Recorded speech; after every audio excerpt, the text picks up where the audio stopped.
Olá, seja muito bem-vindo ao Entrevista Roma News. Hoje eu recebo Arnaldo Jordi, que é advogado, ex-deputado federal por 2 mandatos, também ex-deputado estadual por 2 mandatos, vereador por 4 anos e atual presidente do Cidadania, presidente estadual do Cidadania, e ele pretende voltar este ano a concorrer às eleições. Muito bem-vindo, senhor Jordi. Bom dia a todos aqui que fazem o Roma News.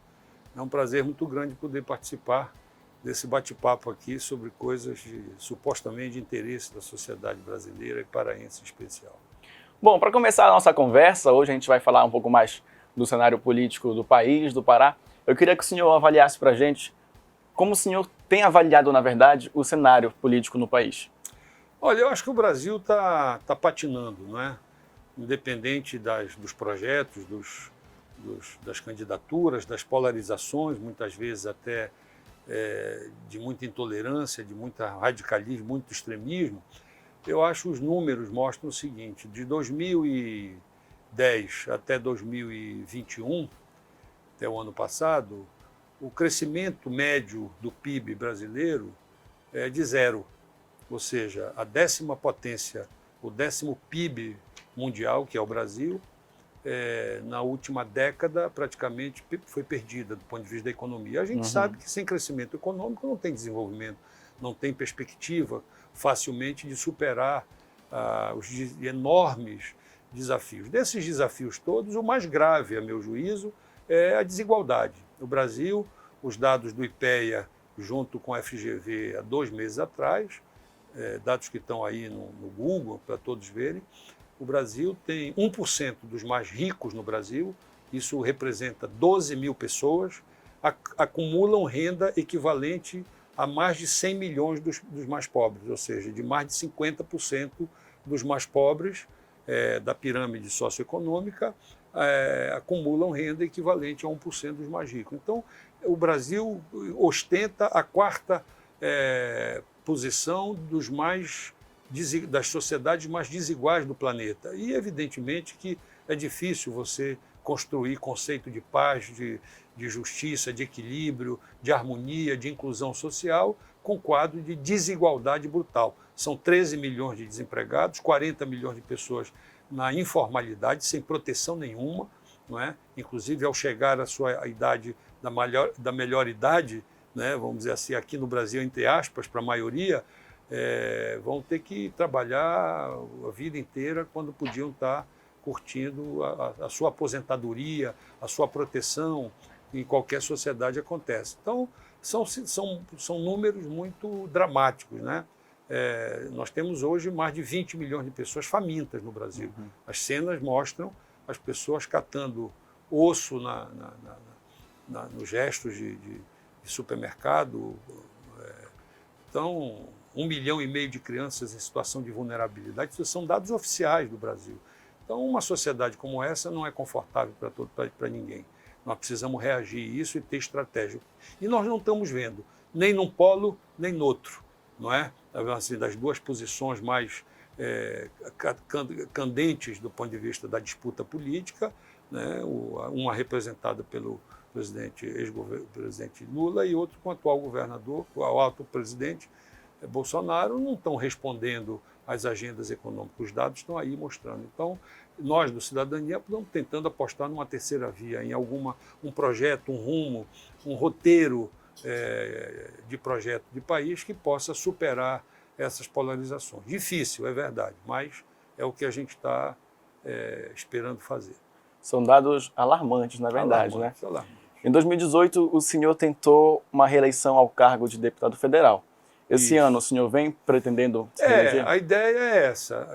A gente, coletivamente, porque acho que hoje não dá para fazer política de forma individual, não tem nenhum salvador da pátria e esse conceito também não leva a nada, mas nós, na última eleição de 2018, apesar de ter tido mais votos que 2 deputados que estão com mandato, eu tive quase 84 mil votos, fiquei na primeira suplência. Não é? Teve deputado que com 70 e poucos mil votos se elegeu, mas é a regra do jogo, por causa do coeficiente eleitoral, enfim, é um cálculo complicado. E no ano passado, no segundo semestre, a gente reuniu boa parte das lideranças no estado todo, numa consulta coletiva, e a 99% das pessoas que nos apoiaram em 2018 renovaram esse compromisso. Então, isso me encorajou para a gente tentar retomar o mandato agora nesse pleito de 2022. Vamos fazer o nosso lançamento, o pré-lançamento, vamos dizer assim, que é o nome correto, no próximo dia 7, né, uma quinta-feira, às 18 horas, lá no Palafita. Né, todos estão convidados, é um evento aberto, onde nós vamos ter vários pré-candidatos a deputado estadual, a militância, e a gente vai poder trocar um pouco as nossas opiniões sobre o panorama local. Como é que o senhor tem acompanhado esses últimos 4 anos de atividade legislativa? Olha, eu tenho participado, eu tenho uma coluna semanal que a gente repercute nas redes sociais. Tenho entregue algumas emendas ainda que foram heranças do meu mandato, do último mandato, que demoraram e a gente acabou entregando. E tenho ajudado aí o nosso partido, Cidadania, a se fortalecer nesse processo político, né? Atividade que a gente tem se dedicado ultimamente. Certo. A gente sabe que existe muita tensão entre os poderes, né? O senhor acredita que haja grandes mudanças nessas novas eleições, dentro da Câmara quanto no Senado? Olha, as tensões são difíceis, são normais. E nós estamos vivendo um momento talvez extremo dessas tensões aqui nos últimos 30, 40 anos de vida republicana, de retomada da democracia. Não é? Inclusive, e eu acho o seguinte, nós precisamos, a Constituição de 88 foi a Constituição mais sólida da história do Brasil. Desde a retomada em 1824 das nossas constituições mais recentes, nenhuma delas teve tanta durabilidade do ponto de vista da democracia como a de 88. Nós já estamos aí há mais de 30 anos com normalidade democrática. Antes, nesse período, não chegava a 10 anos, tinha uma interrupção ou à esquerda ou à direita da normalidade. Isso é ruim, isso era ruim. E agora nós estamos. E nós precisamos preservar. Então, o primeiro compromisso de todos os democratas, eu acho, é preservar os esteios consagrados na Constituição brasileira, que é a Constituição, é a lei maior. Né? A nossa obrigação com isso, os direitos sociais, os direitos individuais, os direitos coletivos, a responsabilidade e a competência dos poderes, que está definido lá, e isso precisa ser preservado. Portanto, ameaças de ruptura institucional não nos atrai. A gente já viu esse filme várias vezes na história. Vocês aqui são muito jovens, mas sabem que ao longo da história foi assim, e isso nós precisamos preservar. Eu acho que o nosso limite balizador é a Constituição brasileira. Dentro da Constituição, todas as tensões são normais e próprias do exercício da política, mas nós precisamos ter juízo para tentar equilibrar isso nos limites da Constituição, que é o nosso, vamos dizer assim, o nosso quadrante maior. Vamos dizer assim.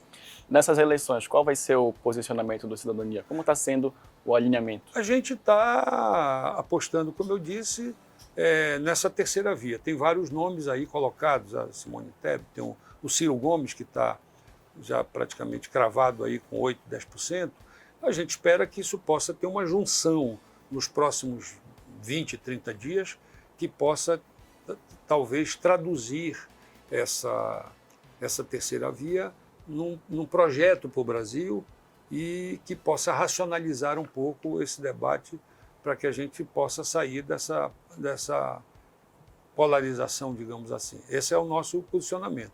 E nisso tem uma série de questões que precisam ser valorizadas nessa agenda da superação da desigualdade brutal, a afirmação de valores da democracia, de inclusão social. Nós sabemos a situação da Amazônia, por exemplo, da questão ambiental, é decisiva enquanto conceito de projeto para o futuro. Não há futuro no planeta e no Brasil em especial, por conta das nossas virtudes naturais. Não há solução de desenvolvimento se a gente não levar em consideração a economia verde. a gente mudar um pouco esse modelo de produção e consumo de produtos e serviços que foi caracterizado com a indústria, a sociedade industrial, para uma economia mais equilibrada, menos agressiva, por exemplo, aos ativos ambientais. A questão do clima, a questão do efeito estufa, isso não é mais uma questão apenas de estudiosos, de cientistas, de ambientalistas. Isso é uma questão que está visível, sensível a qualquer cidadão hoje com essas mudanças climáticas. Então, isso é um alerta.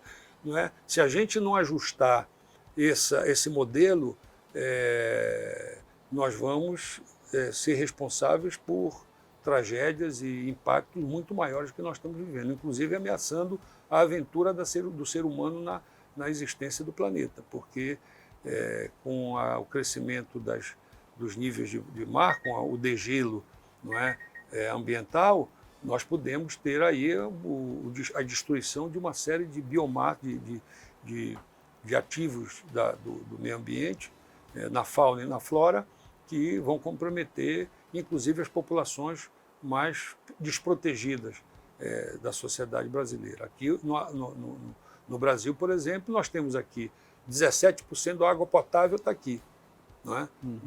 Do planeta está aqui. Nós temos o maior banco genético do planeta está aqui. São mais de 50 mil espécies da fauna e da flora desconhecidas dos laboratórios humanos, ainda não investigados pela. Isso é uma potência extraordinária que não está sendo usada pelo Brasil.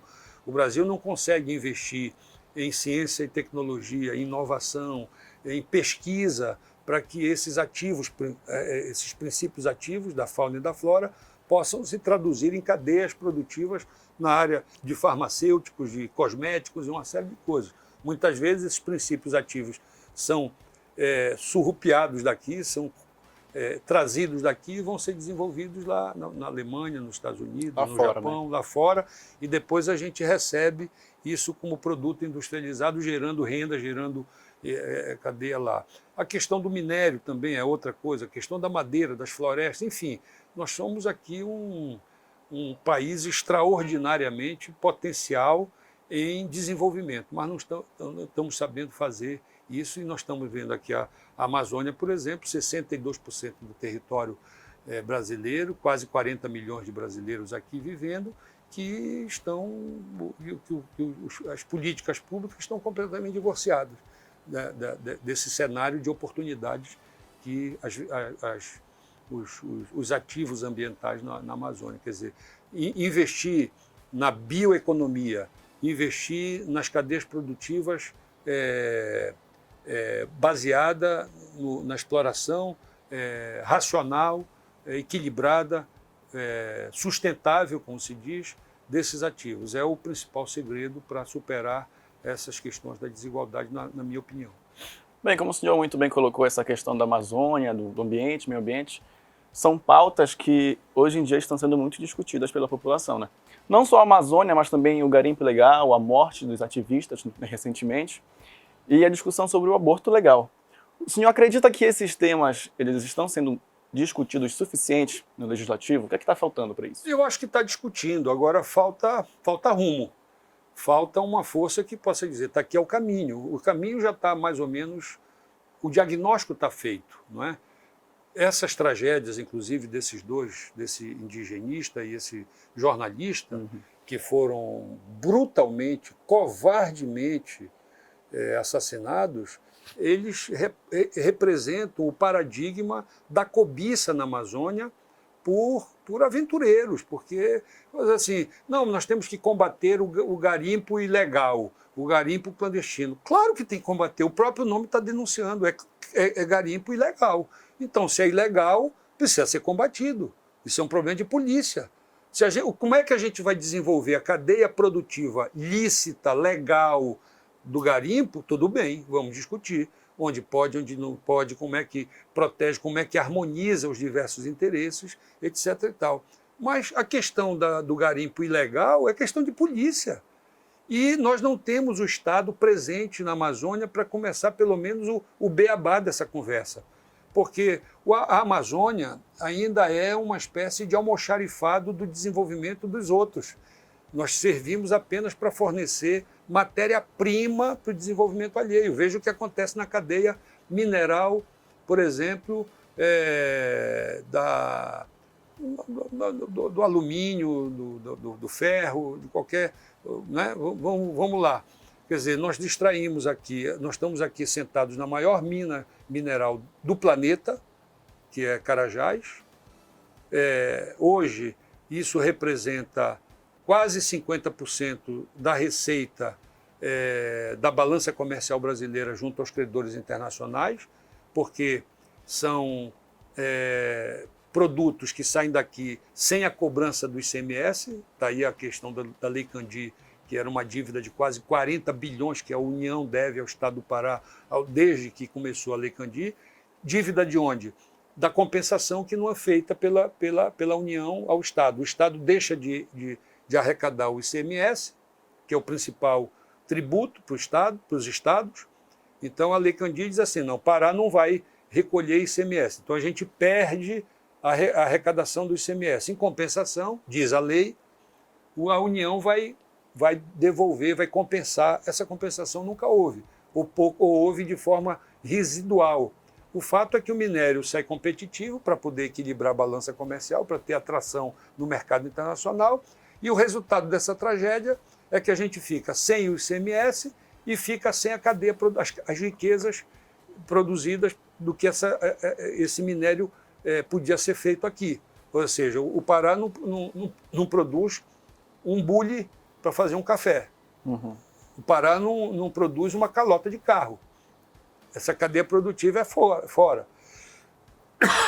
Então, a gente continua sendo um exportador de commodities. A mesma coisa em relação à madeira, em relação a energia, por exemplo. É uma situação semelhante. Nós somos o segundo maior produtor, o terceiro maior produtor de energia do Brasil e somos o segundo maior exportador. 80% da nossa energia produzida aqui entre Belo Monte, Tucuruí e outras, 80% disso vai para fora, a gente não recebe um centavo por conta dessa energia que é consumida lá fora, paga a segunda maior tarifa de energia do Brasil, né? E estamos aqui padecendo desse ato. Mais uma vez, a energia produzida aqui, com todos os impactos que foram gerados, nocivos ao meio ambiente, às populações ribeirinhas, de índios, etc. e tal, são mandadas para fora e a gente não recebe um centavo. Por quê? Porque o ICMS da energia é taxado no consumo e não na produção. Então, como 80% dessa produção vai para fora, a gente não recebe nada aqui. E ainda metade do que resta, desses 20%, vai de graça para os grandes projetos, tipo Vale do Rio Doce, Hidro, Imeris, Alcoa, etc., etc., etc., como subsídio. Então, assim, o modelo está completamente errado. Nós estamos totalmente escravizados. Nós estamos aqui no tronco diante da Casa Grande, do ponto de vista desse modelo neocolonizador que prevalece na coisa. O nosso modelo ainda é extrativista, primário, um modo de produção ainda do final do século XVIII e até agora nós estamos convivendo com essa tragédia. É preciso mudar isso. E quem pode mudar isso, claro, é o Congresso Nacional. É o Congresso Nacional e o presidente da República que tenha compromisso, que até nenhum já passou aqui, Fernando Henrique, Dilma, Temer, Lula, todos eles, e o modelo continuou o mesmo. Então, neste aspecto, eles são muito parecidos, porque nenhum desses projetos, foi capaz de mudar um pouco esse desenho do modelo escravizador que nós temos aqui na Amazônia, não é? Infelizmente. Bom, nós vamos encerrando por aqui a nossa entrevista. Mais uma vez eu agradeço, Jordi, pelo seu tempo. E queria que você agradecesse ao nosso público também a participação. Eu que agradeço essa oportunidade da gente conversar francamente com esse jornalismo aqui inteligente que nos proporcionou esse debate. Espero que a gente possa fazê-los isso em outras vezes e desejar boa sorte aos nossos paraenses que vão, daqui a 3 meses praticamente, ter a responsabilidade de fazer escolhas. Essas escolhas, se forem razoáveis, elas podem produzir avanços. Se forem equivocadas, não dá para arrepender no dia seguinte, nós vamos passar 4 anos para ter uma outra janela de oportunidade, portanto é muito importante esse ato, seja qual for o partido, seja qual for o candidato, aqui eu estou falando de uma maneira genérica, mas era bom que as pessoas possam, hoje você tem internet, cada cidadão antes de escolher pode entrar no Google, saber qual é o perfil do candidato, se vale a pena, se ele corresponde minimamente nesses seus compromissos, se ele já exerceu a função pública, o que é que ele fez ou o que deixou de fazer, qual é a prestação de contas que ele pode fazer, porque isso pode ajudar efetivamente a você a fazer uma reflexão mais consistente, com menos risco de errar, seja o que cada um avalie no seu julgamento de acerto e de erro, né? Então esse é o desejo que eu tenho, que a gente possa avançar para a superação dos grandes e graves desafios que nós temos no Brasil e no Pará em especial. Obrigado. Bom, e para mais entrevistas, notícias, acesse o portal Roma News, o DNA da notícia. Tchau!